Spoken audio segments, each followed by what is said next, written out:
하나님의 크신 사랑과 은총이 여러분의 삶에 함께 하시기를 빕니다. 오늘은 만남과 기도의 장소 회막이라는 제목으로 함께 하나님의 말씀을 나누겠습니다. 먼저 본문 말씀의 배경을 말씀드리겠습니다. 이스라엘 백성들이 이집트 제국을 탈출해서 출애굽을 시작한 지가 어느덧 6개월 정도의 시간이 흘렀습니다. 그리고 그 사이에 정말 많은 일들이 있었습니다. 홍해 바다가 갈라졌고 구름 기둥과 불 기둥 사건이 있었고 만나와 메추라기를 먹을 수 있었고 또 광야의 유목 부족인 아말렉과의 전투에서 승리하기도 했습니다. 그리고 지금 이스라엘 백성들은 시나이 반도 남쪽에 위치한 시내산에서 몇 달째 머무르고 있다가 이제 약속의 땅 가나안을 향해서 출발하려고 합니다. 이제 진짜 광야 생활이 시작되려고 하는 것입니다. 그런데 이스라엘 백성들의 시내산 생활에 문제가 있었습니다. 시내산은 하나님이 임재하시는 거룩한 장소이면서 동시에 백성들이 금송아지를 만들고 숭배한 우상 숭배의 장소이기도 합니다.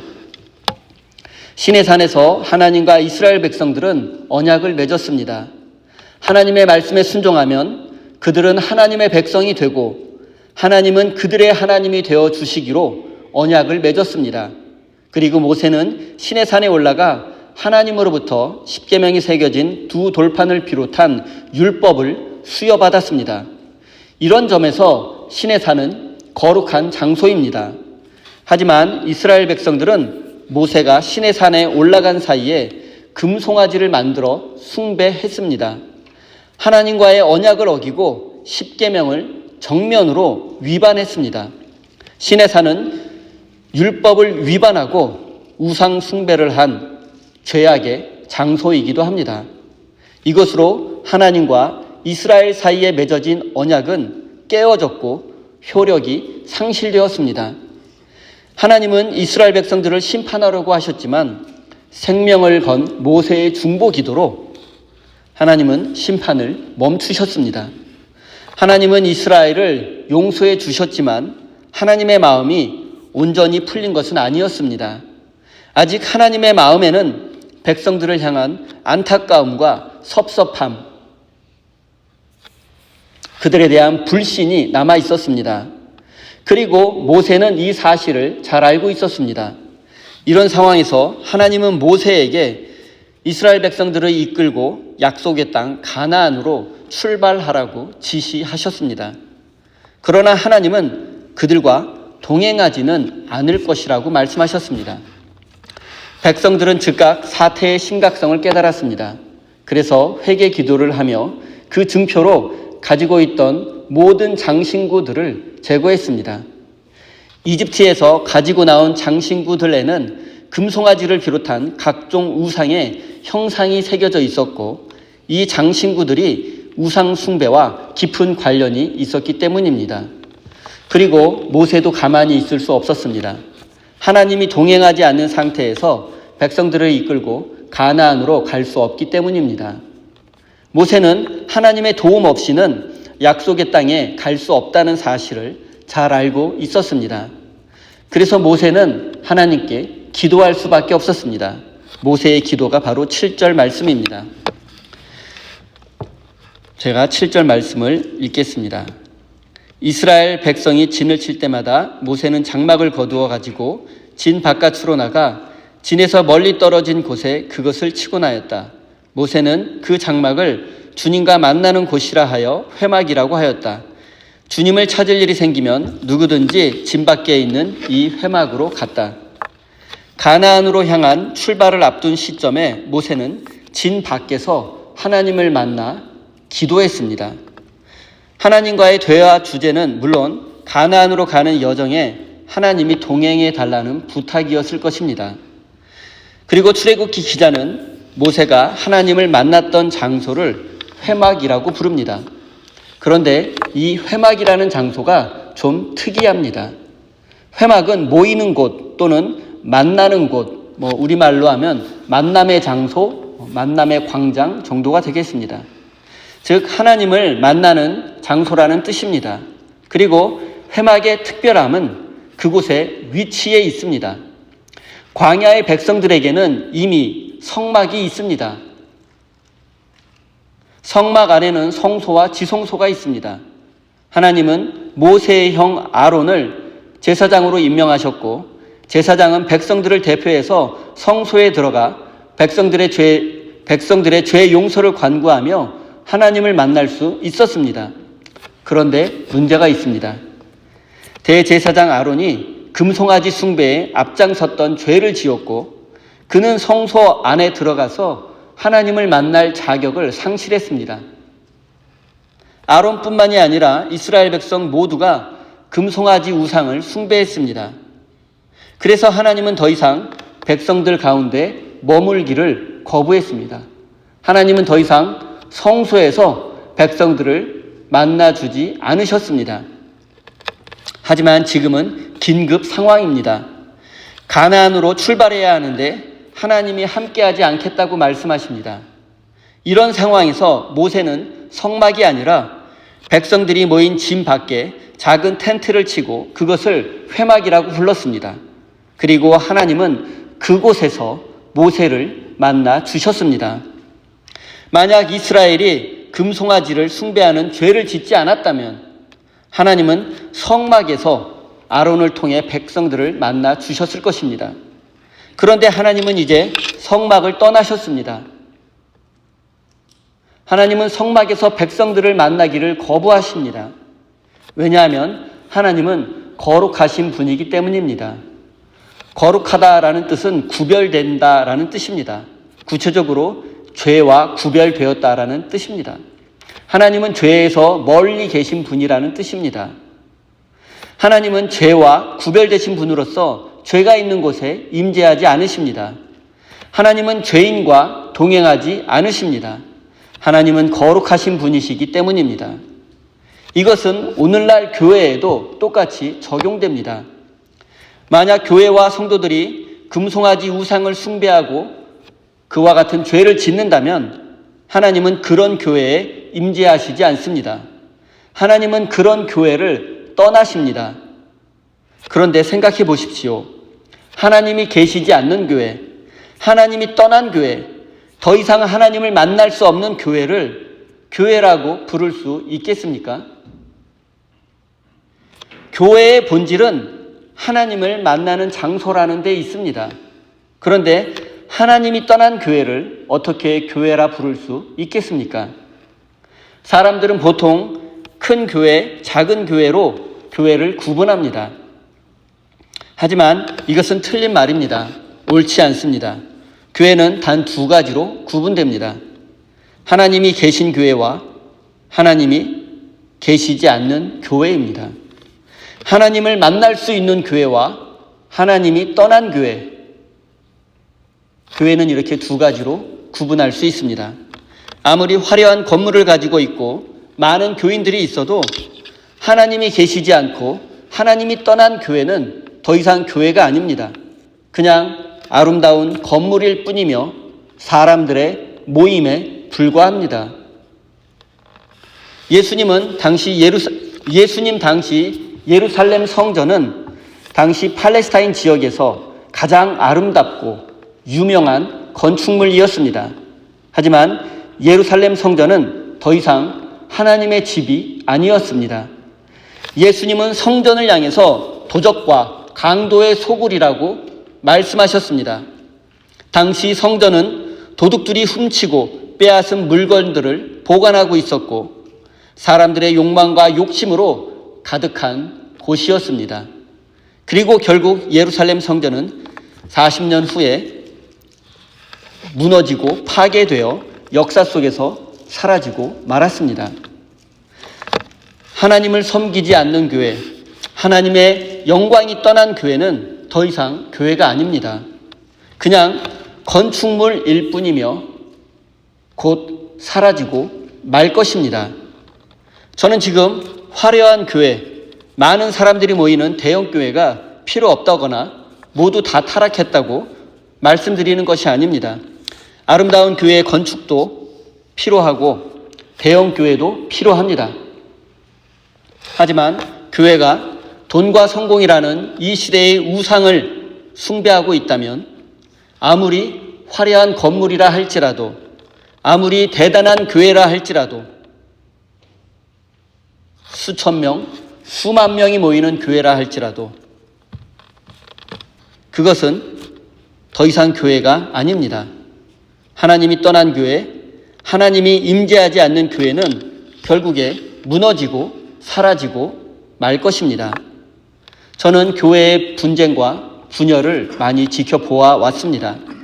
그리고 이로 인해 상처 입은 교인들이 어떻게 해야 하냐고 저에게 묻는 경우가 종종 있었습니다. 그때마다 저는 이렇게 대답해 주었습니다. 하나님이 계신 교회가 있고 하나님이 떠난 교회가 있는데 여러분의 교회에는 하나님이 계십니까?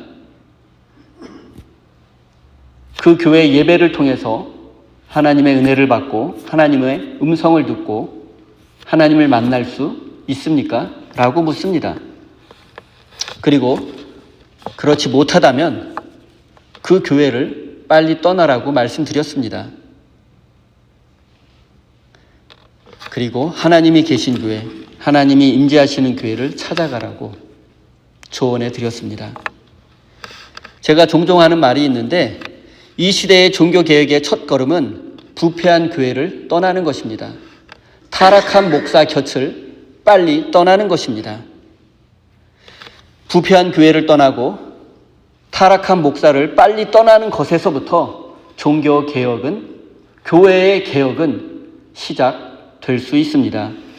사랑하는 성도 여러분, 만약 우리 교회에 하나님이 임재하시지 않고 우리의 예배를 통해서 하나님을 만날 수가 없다면 우리 교회는 단지 보스턴 인근에 사는 한인들이 모이는 모임에 불과할 뿐입니다. 하나님이 교회를 떠나는 이유는 단 하나입니다. 그곳에 우상 숭배가 가득하고 죄가 만연하기 때문입니다. 사랑하는 성도 여러분, 말씀에 순종하고 하나님을 신뢰하는 믿음의 삶을 살아내시기 바랍니다. 그러면 우리 교회는 하나님이 임재하는 교회가 될 것입니다. 하나님의 은혜를 받고 하나님의 음성을 듣고 하나님이 기뻐하시는 참 교회가 될 것입니다. 11절 말씀을 읽겠습니다. 주님께서는 마치 사람이 자기 친구에게 말하듯이 모세와 얼굴을 마주하고 말씀하셨다. 모세가 진으로 돌아가도 눈의 아들이며 모세의 젊은 부관인 여호수아는 장막을 떠나지 않았다. 출애굽기 기자는 하나님께서 마치 친구와 대화하듯이 모세와 얼굴을 마주하고 대화를 나누었다라고 말씀합니다. 이것은 모세가 하나님과 얼마나 친밀한 사이였는지를 단적으로 보여주고 있습니다. 그런데 모세는 어떻게 하나님과 이렇게 친한 친구 사이가 될 수 있었을까요? 모세는 우리와 전혀 다른 위대한 사람이기 때문일까요? 물론 모세는 위대한 믿음의 사람입니다. 하지만 우리도 모세처럼 하나님과 친밀한 관계, 하나님의 친구가 될 수 있습니다. 비결은 하나님과의 대화입니다. 즉 기도입니다. 모세는 지금 이 순간도 회막에서 하나님과 만나 대화를 나누고 있습니다. 마치 친구처럼 말입니다. 하나님과의 대화의 핵심은 서로 이야기를 주고 받는 것입니다. 둘 중에 한 사람이 일방적으로 대화를 주도한다면 그것은 대화가 아닙니다. 얘기하는 사람은 항상 얘기하고 듣는 사람은 항상 듣기만 한다면 이것은 대화라고 할 수 없습니다. 이것은 우리 기도 생활에도 똑같이 적용됩니다. 여러분의 기도 생활을 한번 되돌아 보십시오. 사실 우리의 기도 내용은 하나님께 이것 주시고 저것도 달라고 요청하는 것이나 일방적으로 응답해 달라는 협박이나 또는 주실 줄 믿습니다 라는 선언이 대부분입니다. 그리고 하나님께 요청하는 내용도 자세히 살펴보면 대부분 사적인 것이나 세속적인 것들 뿐입니다. 건강을 주십시오. 자녀들의 진학과 취업을 책임져 주십시오. 직장에서 승진하고 출세하고 사업에서 성공하고 이런 것들이 우리의 기도의 대부분일 것입니다. 하지만 모세의 기도를 한번 생각해 보십시오. 모세는 자신을 위해서 기도한 적이 없습니다. 모세가 건강과 출세와 성공을 위해서 기도한 적이 단 한 번도 없습니다. 사적으로 원하는 것이 있거나 세속적인 것을 얻기 위해서 기도한 적이 단 한 번도 없습니다. 모세뿐만이 아닙니다.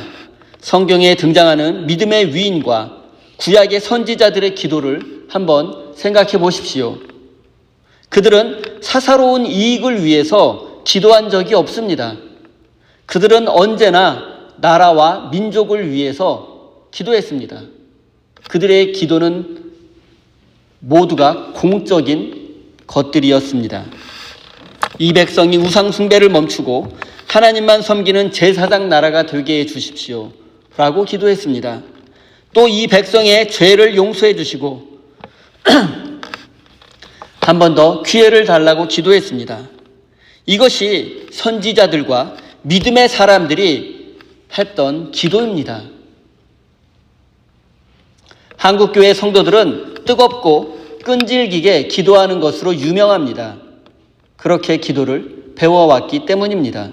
그래서 우리는 매우 사사로운 내용의 기도를 뜨겁고 끈질기게 기도합니다.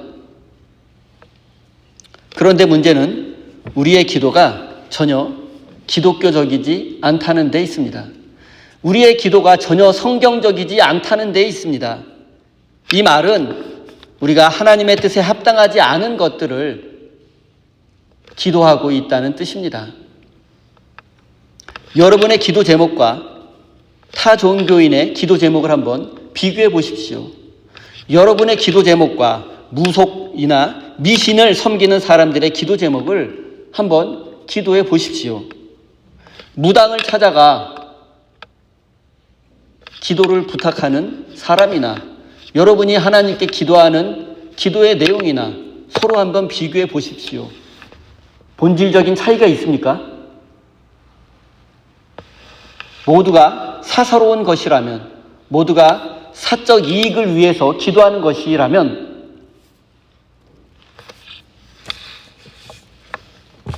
큰 문제가 있을 것입니다. 하나님의 아들 예수 그리스도의 이름으로 우리가 기도한다면 적어도 그 기도 내용이 하나님의 뜻에 합당한 것이어야 하지 않겠습니까? 그런데 우리의 기도 제목이 미신을 섬기는 사람과 무속을 숭배하는 사람과 다를 바 없다면 우리의 기도 마지막에 굳이 예수님의 이름을 붙일 필요가 무엇이겠습니까?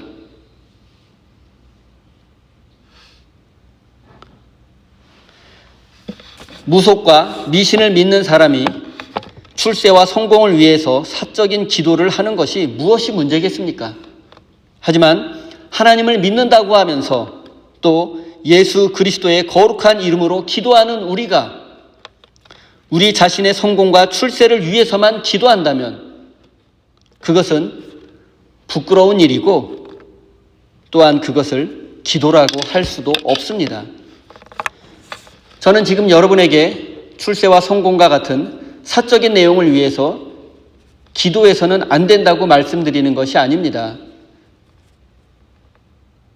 여러분이 인생의 위기 속에서 하나님께 은혜를 구하고 건져달라고 기도하는 것은 비신앙적이라고 말씀드리는 것이 아닙니다. 여러분 사적인 내용을 얼마든지 기도하셔도 됩니다. 출세와 성공을 위해서 얼마든지 기도하십시오. 자녀들을 위해서도 또 직장에서 출세하고 사업의 성공을 위해서도 간절히 기도하십시오. 사실 저도 여러분을 위해서 이런 내용을 많이 기도하고 있습니다. 저도 이렇게 여러분을 위해서 여러분의 사적인 인생을 위해서 저도 사실 기도하고 있습니다. 그리고 우리가 이렇게 사적인 내용이라 할지라도 기도하면 하나님께서 반드시 하나님의 시간에 하나님의 방법으로 우리 인생 가운데 응답해 주실 것입니다. 그런데 제가 말씀드리는 것은 우리의 기도가 온통 사사로운 내용으로만 가득 채워져서는 안 된다는 사실을 말씀드리는 것입니다. 우리는 먼저 모세와 선지자들처럼 나라와 민족을 위해서 기도해야 합니다. 이 백성이 우상 숭배의 죄를 회개하고 하나님만 섬기는 제사장 나라가 되기 위해서 기도해야 합니다. 이 땅의 정의와 평화를 위해서 기도하고 사랑을 실천하는 믿음의 사람이 되어야 합니다. 정의로운 사회 시스템을 세우는 일에 앞장서고 사회적 약자들을 돕고 섬기는 일에도 헌신해야 합니다. 우리가 나라와 민족을 위해서 기도한다면 그 기도가 현실이 되기 위해서 수고하고 헌신할 수 있어야 합니다. 그리고 우리가 기도에 대해서 생각해 볼 점이 또 하나 있습니다. 출애굽기 기자는 하나님이 모세와 얼굴을 대하고 친구처럼 대화했다고 기록하고 있습니다. 이것은 모세의 기도가 하나님과 주거니 받거지 않은 대화 형식이었다라는 뜻입니다. 그래서 우리가 보통 기도를 하나님과의 대화라고 말하는 것입니다. 많은 사람들이 기도할 때 자신이 필요한 것을 하나님께 요청한 후에 하나님의 말씀은 듣지도 않고 기도를 마칩니다. 기도 시작 땡 하면은 하나님 이것도 필요하고 저것도 필요하고 우리 아들 저것도 이렇게 어떻게 해야 되고 또 우리 남편 또 이렇게 해야 되고 또 아내도 또 이것도 해야 되고 저것도 해야 되고 뭐 부모님을 위해서 기도하고 또 교회를 위해서도 기도하고 얼마나 또 이제 기도할 게 많습니까? 기도 다 마치고 여러분 어떻게 합니까? 예수님의 이름으로 기도합니다. 땡 하고 마치지 않습니까?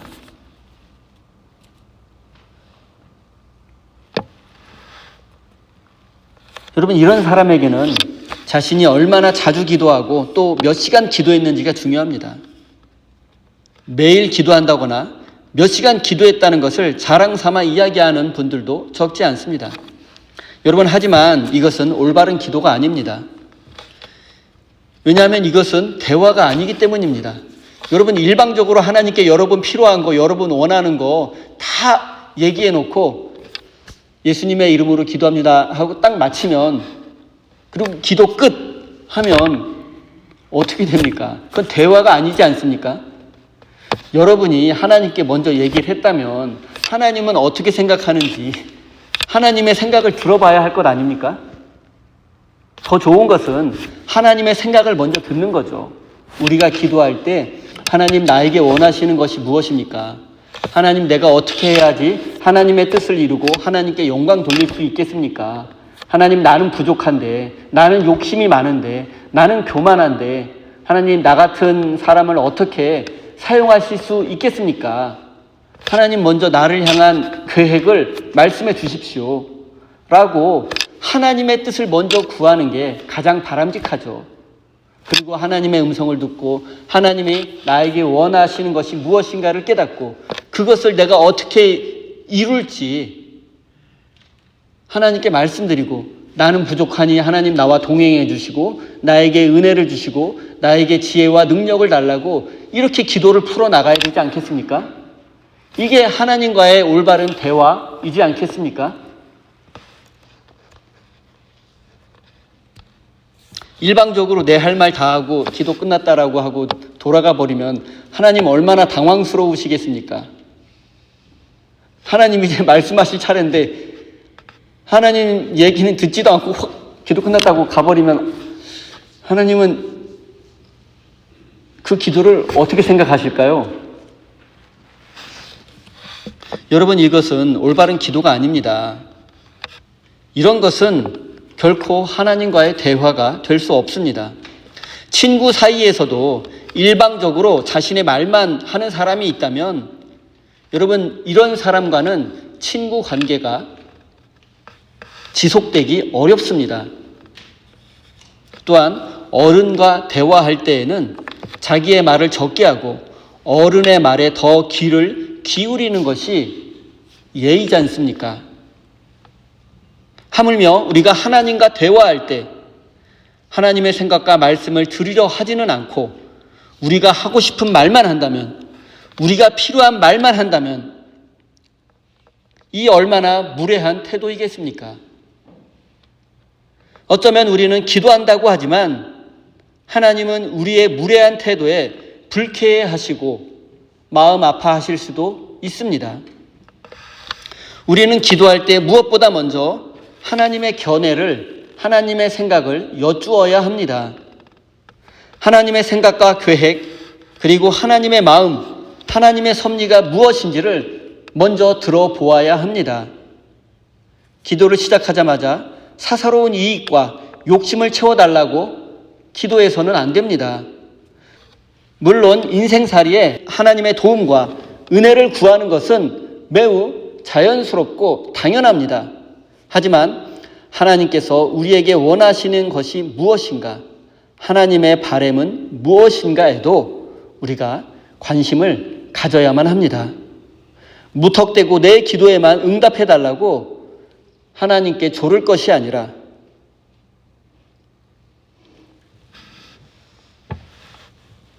내 기도가 응답될지어다라고 선언할 것이 아니라 하나님의 뜻이 먼저 이 땅에 이루어지기를 위해서 기도하고 그 일에 헌신해야 합니다. 이것이 올바른 기도입니다. 대화란 상대방의 말을 듣고 나의 입장이나 생각을 바꿀 용의가 있을 때 시작됩니다. 기도도 마찬가지입니다. 하나님의 계획과 말씀을 듣고 우리의 생각과 행동을 바꿀 마음이 있을 때 비로소 우리는 기도를 시작할 수 있습니다. 서로 자기가 하고 싶은 말만 하고 헤어진다면 그것을 대화라고 할 수 있겠습니까? 그런 친구 사이가 지속될 수 있겠습니까? 상대방의 말을 듣고 설득당할 마음이 전혀 없는데 올바른 대화가, 올바른 기도가 될 수 있겠습니까? 사랑하는 성도 여러분, 하나님께 우리가 하고 싶은 것만 말한다면 그것은 대화가 아니고 기도도 아닙니다. 그것은 단지 우리의 욕망과 욕심을 기도라는 이름으로 포장한 것에 불과합니다. 사랑하는 성도 여러분, 모세와 선지자처럼 무엇보다 먼저 나라와 민족이 회개하고 하나님만 섬기는 사람이 될 수 있도록 여러분 기도하십시오. 정의와 평화를 위해서, 사회적 약자를 위해서 기도하고 사랑을 실천하여 이 땅에 하나님의 뜻이 이루어지기를 위해 기도하십시오. 우리가 먼저 하나님의 나라와 하나님의 뜻을 위하여 기도한다면 하나님께서는 우리에게 필요한 모든 것을 채워 주실 것입니다. 사랑하는 성도 여러분, 여러분이 하나님을 만나고 하나님께 기도할 수 있는 여러분만의 회막을 만드십시오. 시간과 장소를 정해놓고 나라와 민족을 위해 기도하는 사람이 되십시오. 그러면 하나님께서 여러분의 모든 필요를 채워 주실 것입니다. 여러분을 하나님의 일꾼으로 사용하여 주실 것입니다. 사랑하는 우리 세임교회 성도 여러분, 모세처럼 기도하는 사람이 되어서 하나님의 은혜와 사랑을 온누리에 전하는 거룩한 믿음의 사람이 되시기를 예수님의 이름으로 축원드립니다. 기도하겠습니다. 하나님, 지금까지 우리는 자본주의적 사고에 물들어 큰 교회, 작은 교회를 구분했지만 이제는 하나님이 계신 교회와 하나님이 떠난 교회가 있음을 새삼 깨닫게 됩니다. 세속적 가치관으로 하나님의 교회를 판단하고 평가하지 않게 하시고 우리가 죄를 멀리하고 우리 교회에 하나님께서 떠나지 않고 임재하실 수 있도록 우리가 말씀에 순종하며 살 수 있도록 우리를 지켜주시고 인도해 주십시오. 하나님, 우리는 매일 기도하고 있지만 우리의 기도가 과연 하나님의 뜻에 합당한 것인지 우리 자신을 돌아보지는 못했습니다. 우리의 기도가 하나님께 일방적으로 요구하고 선언하는 것으로 끝나지 않도록 지켜주십시오. 우리의 욕심과 욕망을 기도라는 이름으로 포장하지 않도록 도와주십시오. 우리의 기도가 하나님의 뜻과 계획을 먼저 여쭙고 하나님의 마음에 우리의 마음이 닿을 수 있도록 인도해 주십시오. 하나님과 친밀하게 대화를 주고받으며 하나님의 계획과 마음을 깨달을 수 있게 하시고 먼저 하나님의 나라와 뜻을 구하고 실천하는 하나님의 친구가 되게 해 주십시오. 사랑의 하나님, 우리 성도들이 시간을 아끼며 게으르지 않고 주님의 일에 힘쓰는 자들이 되게 하시고 저들에게 지혜와 믿음을 주셔서 사랑과 진리의 열매를 많이 맺을 수 있도록 축복해 주십시오. 이 시간 우리 성도들이 삶의 소중한 열매를 올려드립니다. 이것을 얻기 위해 수고하고 애쓴 우리 성도들을 위로하여 주시고 저들이 눈물로 씨를 뿌리며 수고할 때 많은 열매 맺을 수 있도록 축복해 주십시오. 하나님, 추운 겨울이 다가옵니다. 저들의 삶에 동행해 주시고 감사와 기쁨이 넘치고 의미가 충만한 복된 삶이 될 수 있도록 인도해 주십시오. 외롭지 않고 지치지 않게 하시고 몸과 마음의 건강까지도 지켜주셔서 사랑하고 섬기며 헌신하는 주의 자녀들이 되게 해 주십시오. 예수님의 이름으로 기도드립니다. 아멘.